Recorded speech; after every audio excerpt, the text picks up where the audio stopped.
Ah bon. Trop Alors, propre, là. jeudi, le 29 octobre à Melbourne, en Australie, c'est avec pas de filet. Vous êtes en compagnie de votre équipe australienne de dépisteurs, avec moi-même, Ghislain, le coach Arbour, Benoît Sniper Belleville et Marc-André Labulle, Savard. Bienvenue à l'épisode 23 de votre balado avec pas de filet. Messieurs, pouvez-vous me dire pourquoi nous sommes à l'épisode 23, mis à part le fait qu'on a 22 épisodes derrière nous? Moi, je vais me risquer en disant que tu as toujours été un fan non ami de Brian Bellows. C'est pas ça. J'allais dire Brent Gilchrist, mais je ne sais plus. Là, écoute. Ben, je vous le donne, messieurs. C'est pas non plus 23 semaines de confinement. Mais bon, non, en fait, le numéro 23, c'était le numéro de Marc Bergevin alors qu'il jouait dans la Ligue nationale. Ouf! Alors, Bergevin a joué pour plusieurs équipes. Je pense qu'il a commencé à Chicago, il a fait Saint-Louis, mais il a joué genre pour 8 équipes. Puis ça lui a peut-être permis de connaître pas mal d'organisations. Puis c'est quelqu'un qui a commencé à connaître, à apprendre son métier de directeur général, je ne sais pas. Ce qui m'amène au sujet du jour. Alors, aujourd'hui, nous faisons l'évaluation du travail de Marc Bergevin comme directeur général du Canadien, pas comme joueur de hockey. Et là, Marc, si tu nous écoutes, je sais là, que ça t'inquiétait un peu, cette évaluation-là. Puis là, ben, on va passer à travers l'évaluation avec l'équipe ici, là, mais on a parlé à Jeff Molson cet après-midi, puis c'est correct, ne pas être inquiété, ça va. Je ne veux pas que tu te stresses avec ça pendant tout l'épisode. Bon. Mais avant d'aller plus loin, nous voulons vous présenter notre commanditaire fictif de la semaine, Benoît. Quelle est donc cette trouvaille exotique que tu as choisie pour nous accompagner, le gosier, pendant nos échanges savants? Oui, alors ce soir, Sierra Nevada, PLL, c'est le draft. Donc, on va pouvoir en parler plus tard, messieurs. C'est une bière que ça faisait longtemps que je n'avais pas dégustée. C'était un retour aux sources. On pourra voir comment ça se passe à mesure que la soirée va avancer. C'est bon. Alors, allons-y avec l'évaluation de Marc Bergevin. Marc-André, peux-tu me dire un peu comment tu approches ça, toi, évaluer le travail d'un directeur général, puis en particulier le travail de Marc Bergevin? Eh bien, écoute, pour moi, le travail de Marc Bergevin, je pense qu'il faut que tu l'évalues par période. Dans ça fait quoi, 8 ou 9 ans à peu près, qu'il est directeur général du Canadien de Montréal. Puis, on peut faire une évaluation globale. Moi, globalement, là, je dirais entre un B- et un C+, là, si on veut, d'évaluation. Mais c'est pas linéaire dans le sens que quand il est arrivé, je dirais les trois premières années, ça a été positif. Ensuite, il y a eu un creux. Et là, je pense qu'on est de retour vers le positif.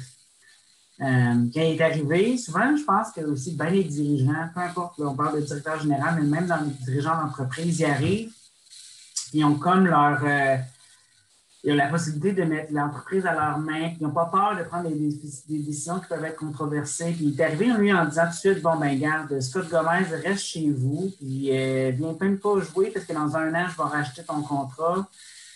Finalement, bon, l'association des joueurs a réussi à avoir un gain de cause pour dire on peut racheter les contrats tout de suite plutôt que d'attendre un an parce que c'était pas juste pour des joueurs comme ça. Mais il a dit, moi, je vais casser tout de suite avec là, ce qui ne marchait pas quand il est arrivé. Souvent, après quelques années, tu finis par prendre les mauvais plis. Il a pris les mauvais plis, mais à son crédit, il a réussi à se rendre compte de ce qui se passait. Je pense, dans les dernières années, là, il a vraiment décidé que, OK, je vois ce qui est en train de se passer, je remets un nouveau plan. Et en termes de gestion des actifs, c'est un des meilleurs directeurs généraux de la Ligue nationale, à mon avis. Oh! Alors, un des meilleurs directeurs, un des meilleurs DG, puis tu lui Pour donnes. la gestion des actifs. OK, c'est quand même un B-, là. Parce que, écoute, le directeur général, là, est responsable bon, il doit faire les transactions. Ça, à mon avis, Marc Bergevin est très bon là-dedans. Il en perd, tu sais, tous les directeurs généraux vont perdre des échanges, mais si on regarde la moyenne au bâton de Bergevin au niveau des échanges, il y a quand même souvent le dessus. Pas nécessairement les gros échanges, mais écoute, il a quand même transformé Dale Weiss et Thomas Fleischmann en Philippe Dano. Et Alexander Romanov. Parce que dans le fond, le deuxième choix qui venait avec ça en plus. Donc, t'as ne pas négligé. Il a quand même transformé Alex Galchenyuk, qui va nulle part et qui vient de signer avec les Sénateurs d'Ottawa, en Max Domi, qui a rapporté Josh Anderson. Il a quand même signé Ilya Kovalchuk à salaire minimum pour l'échanger pour un choix de troisième ronde à Saint-Louis, qui est devenu Jake Allen, le gardien. C'est pour ça, jusqu'en termes de gestion des actifs, puis en termes d'échange, il est quand même bon.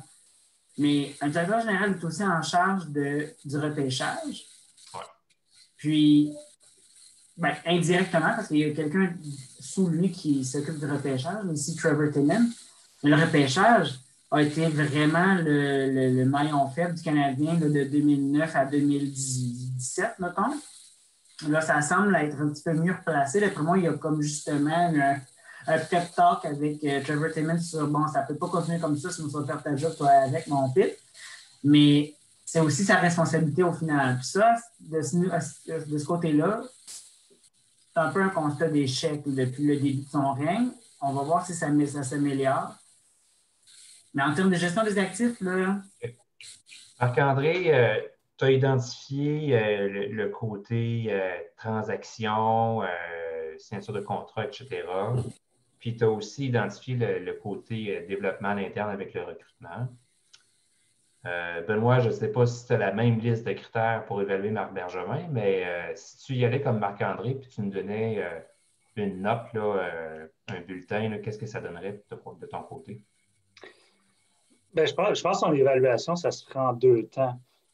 Quand Marc Bergevin est arrivé, l'organisation était à la dérive un peu. Puis selon moi, c'était des décisions faciles au départ. Les 2 premières années, c'était facile. Il s'agissait de libérer du bois mort et essayer de se débarrasser du mauvais joueur.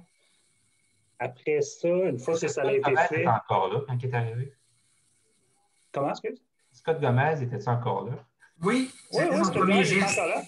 C'était son premier geste. Okay. De dire je vais le racheter, mais à l'époque, excuse-moi Benoît, mais à l'époque, ça revenait la première année de Bergevin, il y a eu un lockout. Et au retour, il disait que la Ligue nationale avait permis de racheter des contrats qui ne compteraient pas sur un masse salariale. Ah ouais, je me rappelle. Et que ça allait être à la fin de l'année qu'il allait pouvoir le faire. Ouais. Benoît, on s'excuse. Gomez avait... Ouais, en tout cas, ouais. C'est pour ça que je dis que c'était des décisions faciles.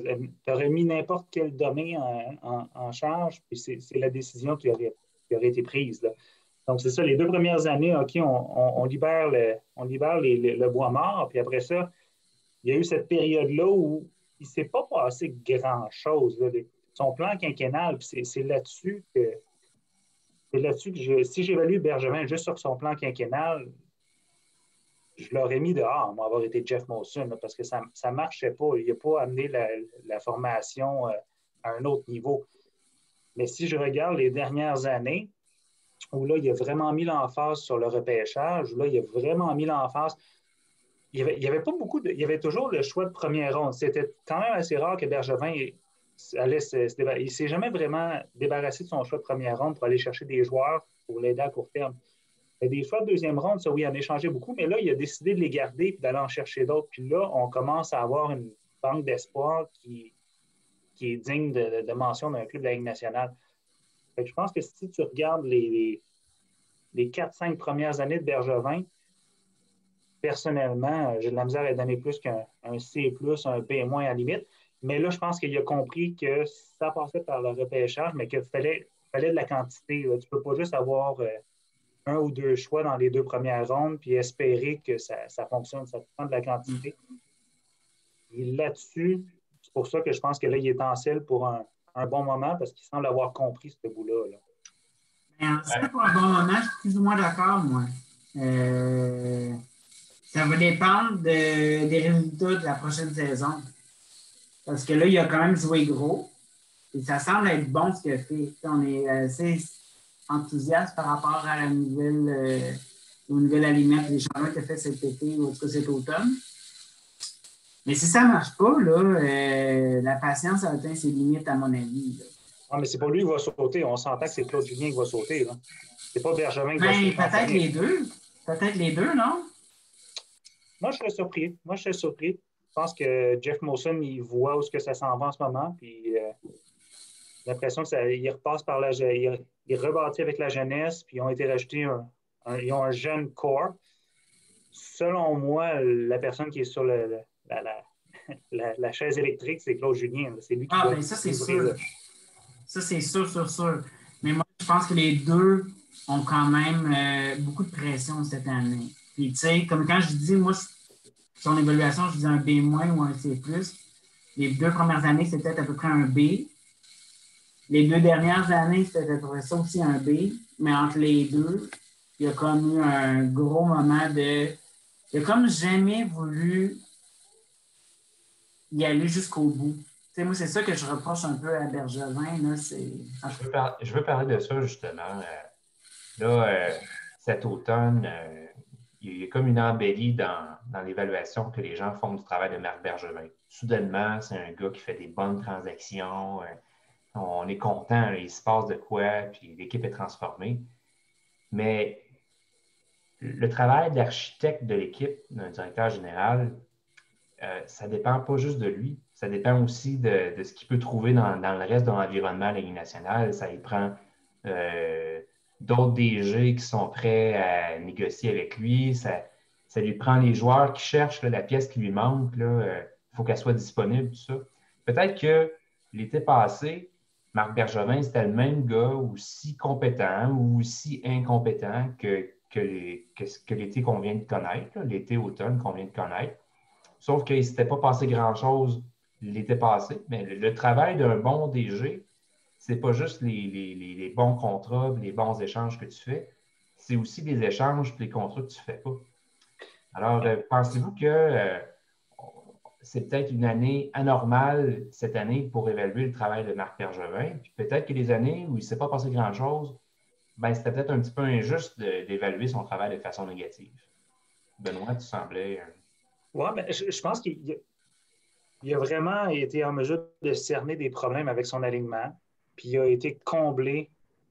Il a été chercher des joueurs qui allaient permettre de rajouter du punch à son attaque, de la profondeur en défensive, de la profondeur devant le filet aussi avec Jake Allen.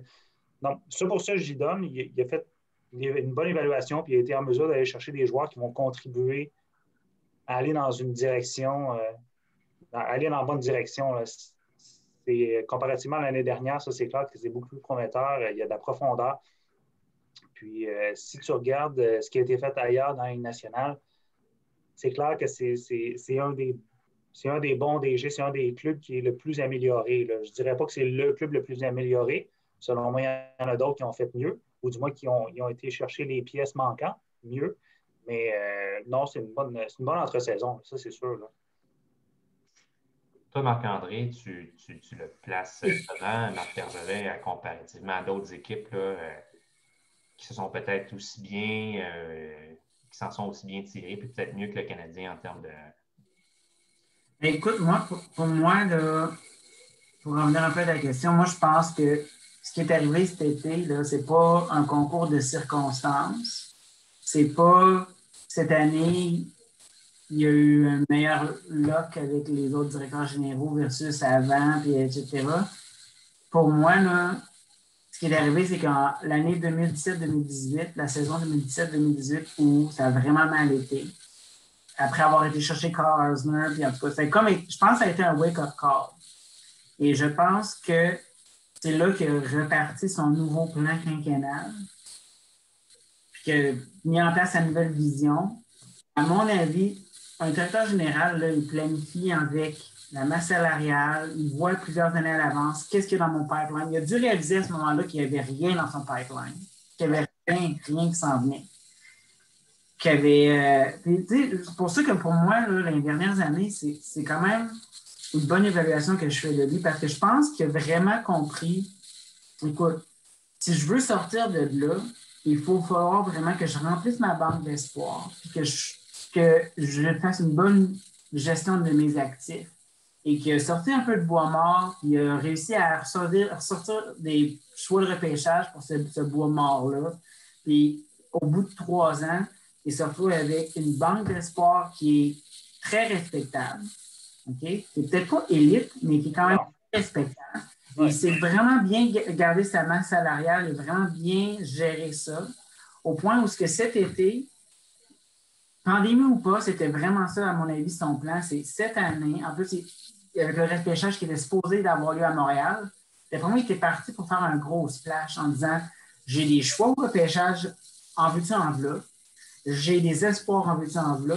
J'ai de la masse, je l'espace sur ma masse salariale. Il y en aurait eu encore plus s'il n'y avait pas eu la pandémie à cause que le plafond aurait augmenté. Alors, il était vraiment équipé, puis lui, je pense qu'il s'est dit « C'est cette année. » Moi, je pense qu'il y a 2-3 ans, il s'est déjà planifié que c'était cette année qu'il allait faire ses emplettes, puis vraiment dire, bon, mais je donne à Carey Price et à Shea Weber quelques coéquipiers qui allaient pouvoir vraiment donner un push pendant leurs dernières années de haut niveau. Mais moi, où est-ce que je lui donne un peu de... que je le blâme un peu, c'est quand il est allé chercher Shea Weber la première au début, là, il y a 2016, je pense, c'est ça? C'est déjà un bout, là, ouais. Je pense que c'était en 2016. Et c'est comme si il a échangé Piquet Souban pour Shea Weber, qui est déjà controversé, mais bon, on se dit, OK, ben, Shea Weber est plus âgé, donc il veut gagner tout de suite. Et c'est comme si après ça, il a tout de suite arrêté. Il n'est pas allé chercher d'autres pièces manquantes pour dire. À ce moment-là, il y avait quand même encore Price, il y avait Pacioretty, il y avait quand même un noyau avec Markov. Il aurait pu dire j'y vais tout de suite. C'est là qu'il a eu sa grosse erreur, ça a été là de dire je vais à moitié. Là, je pense qu'il a comme un peu réalisé ce qui s'est passé. Là, je pense qu'il se disait que ben là, il faut que j'y aille à fond. S'il ne va pas à fond vraiment dans les 2 prochaines années, là, c'est un autre constat d'échec. Parce que c'est pas le but de garder Price et Weber si tu ne vas pas à fond. Je vais entendre Benoît là-dessus. Pour toi, Benoît, est-ce que c'est vraiment une espèce d'aboutissement, ou peut-être pas l'aboutissement final, mais est-ce que c'est la conséquence d'une espèce de plan triennal de Marc Bergevin, ce qui se passe en ce moment? Ouais. Mais moi, je pense que son fameux reset, comme il l'a appelé, ça a vraiment été à partir du moment où il a dit OK, on a une lacune au centre, puis c'est là qu'il faut mettre tous nos efforts. Puis à partir de ce moment-là, il est allé chercher Suzuki, il a repêché Kotkaniemi devant beaucoup d'autres espoirs qui avaient peut-être plus de potentiel. Il voulait vraiment des centres. Puis là, à partir de ce moment-là, il a vraiment réorienté son attaque. Puis je pense que c'est des situations comme ça ou c'est des décisions comme ça qui font en sorte que les joueurs autonomes, ils voient que la ligne de centre du Canadien, c'est quand même une bonne ligne de centre en devenir. Il y a plusieurs bonnes années devant nous.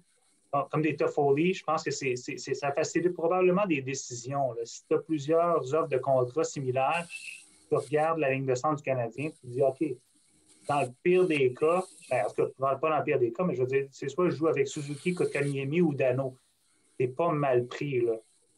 Je pense que ça va faire en sorte que ça va changer la culture, la mentalité des joueurs autonomes de voir, OK, il y a de l'espoir en avant là, du côté du Canadien. C'est plus une attaque de tire-poids, ou du moins, il y a des joueurs avec plein de potentiel. Là. Marc-André, qu'est-ce qui lui manque à Marc Bergevin pour avoir une meilleure note l'année prochaine dans ton bulletin? Voir la Coupe Stanley, là. Écoute, il y a 2 choses, je pense, qui manquent pour vraiment aller vraiment dans les A ou A-. Je pense que la première chose, c'est la notion d'y aller avec le coup de circuit, que j'ai pas l'impression que ça fait encore partie de son ADN à Marc Bergevin. On en a parlé au préalable, mais... Le joueur québécois, Lapierre, là? Ben, c'est un exemple, mais c'est comme si... Pour moi, il y a encore cette notion d'aller chercher des bons joueurs. Il a quand même coché plusieurs cases durant l'entre-saison. Mais il n'y a pas... Je pense sur papier, le Canadien peut rivaliser avec plusieurs équipes en ce moment, mais est-ce qu'ils ont vraiment là, ce qu'il faut pour aller jusqu'au bout? Je ne suis pas certain. Donc, le désir décide direct de Benoît. Oui. Ouais. Si Suzuki est capable d'assumer un rôle de centre numéro 1, numéro 2, peut-être ça peut marcher, mais on s'entend qu'il Le kid n'a même pas une saison derrière la cravate. Là, puis je pense pas que Kotkaniemi est prêt encore. Pour moi, ça demeure un château de cartes. Je veux dire, oui, il y a du potentiel, mais de là à dire qu'il est capable de traîner un club sur son épaule pour l'amener jusqu'à la coupe, parce que moi, selon moi, c'est là qu'il est rendu, Bergevin. Il faut qu'il aboutisse à quelque chose, là, parce que il a monté un club pour aller plus qu'en série. Là, je pense qu'à partir de maintenant, c'est un club qui fait les séries. C'est un club qui est capable de gagner la coupe. Je pense que c'est là-dessus que Bergevin va être évalué. Puis c'est pour ça que moi, je pense que s'il n'est pas capable de se rendre dans le carré d'as, pour moi, c'est un échec pour Bergevin. Là. Je suis à 100% d'accord. Parce que pour moi, là, il a pris une décision que ça allait passer par Price et Weber encore. Parce que s'ils sont encore ici là, aujourd'hui, là, c'est parce qu'il a pris la décision qu'il allait gagner avec Price et Weber. Puis si c'est ça ta décision, ça veut dire qu'il faut que dans les 3 prochaines années, tu ailles à fond, que ce soit ça ton objectif, puis tu dois au moins, te rendre dans le carré d'as, ou en tout cas, au moins être vraiment parmi les contenders dans les 3 prochaines années. Parce que sinon, à quoi ça sert de garder ces 2 joueurs-là? Si tu dis, ben, si son objectif, c'est de dire, ben, moi, je vais gagner avec ma prochaine génération qui s'en vient, avec les Suzuki, Kotkaniemi, Romanov, Caulfield, Primo, tout ça, ben, je comprends la nécessité d'avoir un peu une culture gagnante dans l'organisation et de garder certains vétérans.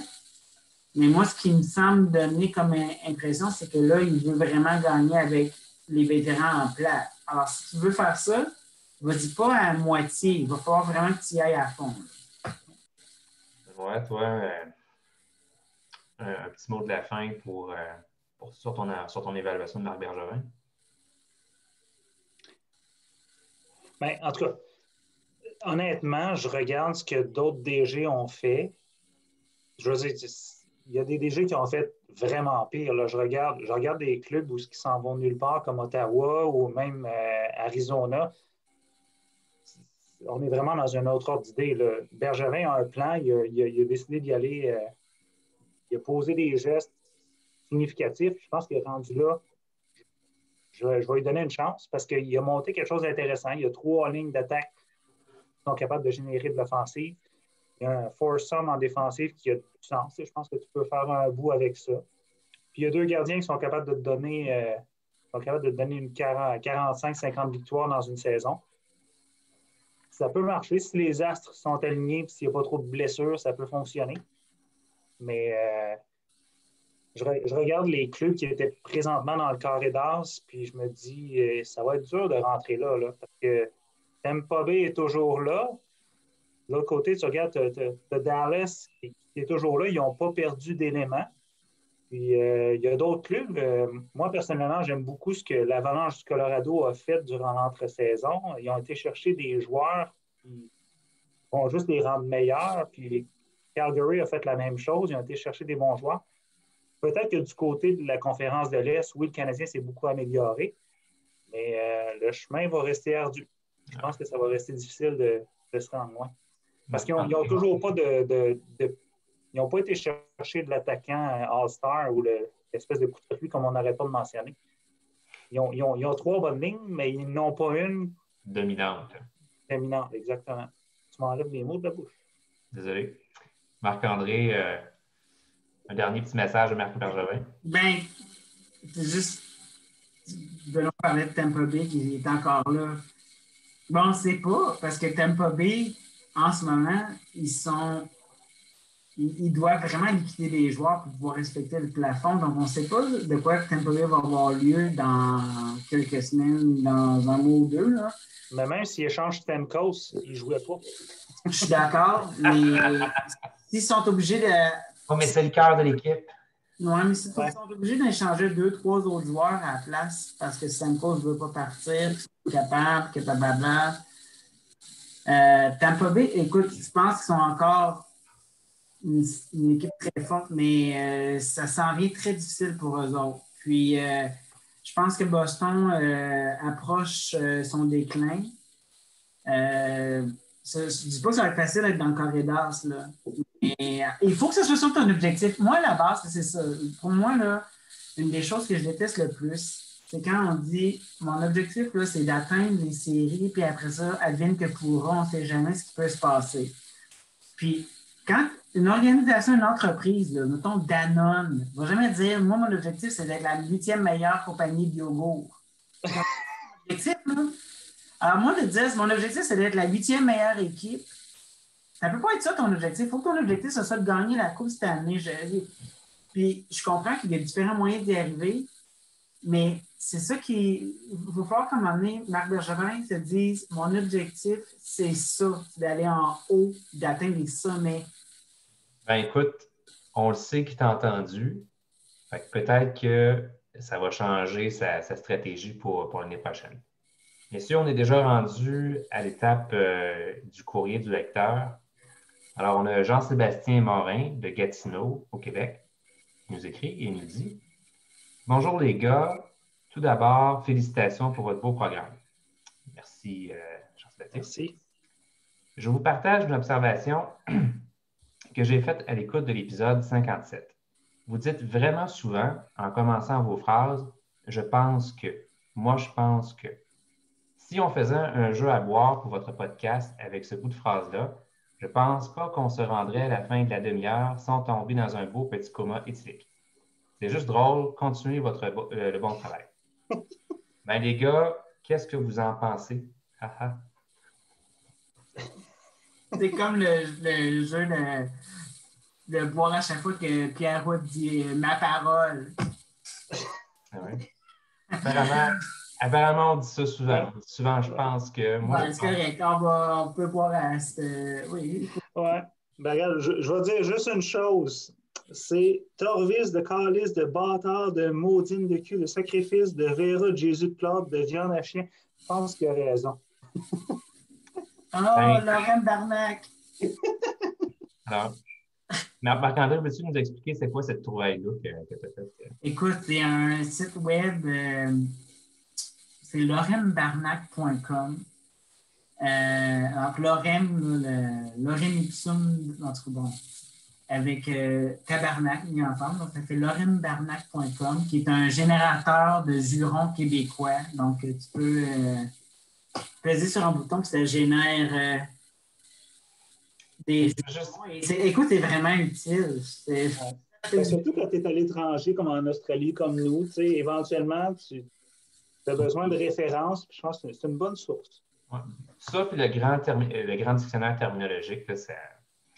Mais je veux juste rassurer nos auditeurs, là, sur la chaîne YouTube, quand on place une vidéo, on upload une vidéo, comme disent les Anglais, on a toujours l'option de caractériser, de présenter le vidéo comme étant suitable, comment on dit ça en français, voyons. Approprié. Approprié pour les enfants. Puis dans notre cas, tout simplement parce qu'on consomme de la bière pendant la balado, je m'assure qu'on coche la case pas appropriée pour les enfants. Alors, OK. C'est quoi? C'est 13 ans et plus? 16 ans et plus? 18 ans et plus? Ah, je sais pas. Je n'ai pas regardé c'était quoi la catégorie enfant ou pas, mais enfin. On a fait l'évaluation de Marc Bergevin. On est rendu à l'évaluation de la bière. Benoît, toi qui attendais ce moment, peux-tu nous dire ce que tu penses de ta PLL? Bien, ça faisait vraiment longtemps que je n'avais pas bu la Sierra Nevada. Puis, moi, personnellement, c'est une des premières IPA qui m'a fait accrocher à ce style-là. Puis, ça, c'est la PLL, c'est pas la IPA. Ah, PLL, excuse-moi, PLL. C'est ça qui m'a fait vraiment accrocher sur le style PLL. Puis après ça, c'est là que j'ai vraiment pris de l'expansion là-dessus, où j'ai exploré plus dans tout ça.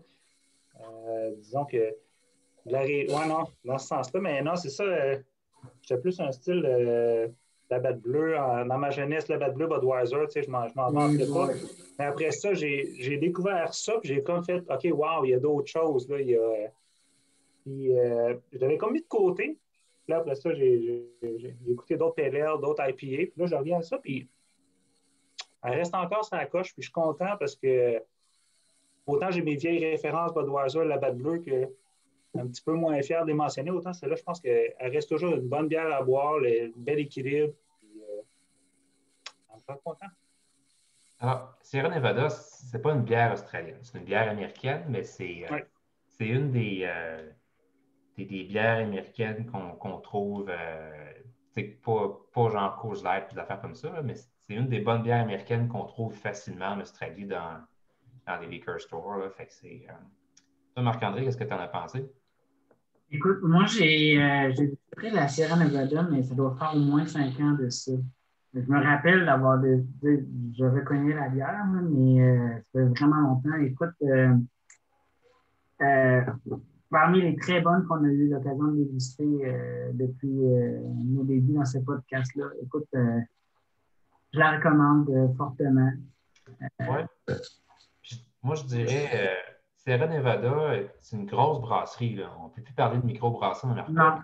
Non, c'est vrai. Les produits de qualité, la Torpedo IPA, très bonne. Non, c'est. Puis il y en a quelques-unes là, qu'on peut trouver là, dans les, les magasins d'alcool là, ici en Australie. Fait que c'est le fun, c'est une bonne référence à avoir.